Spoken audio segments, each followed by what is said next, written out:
in-invite tayo na isang big company. Siyempre, tas ang bayad 5,000 laang. Di ba, din na ako sa probinsya nakatira.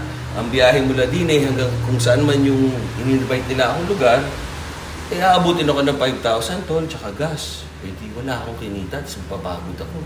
Wawa naman si Amer, si Sarina, si Mrs. Agassi. Sila lang yung nakinabang sa social media, sa TV. Big company na nga sila. Kung magre-rent pa ako ng driver, di 7,000 na, talo pa kami ng 2,000. Kung magre-rent kami ng service, 9,000 na. Tapos kakakain pa kami, 10,000, 11,000.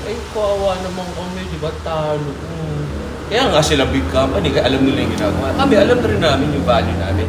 So kung worth it naman po yung bayad, gagawin namin. So pag nakita mong may ginawa kami, ibig sabihin worth our time at nababalik yung return of investment. Ano yung return of investment? Kung ano yung labas mo siyang balik sa'yo. Tama kayo, mali ako, I'm not your doctor. Do what works for you. Happy, healthy.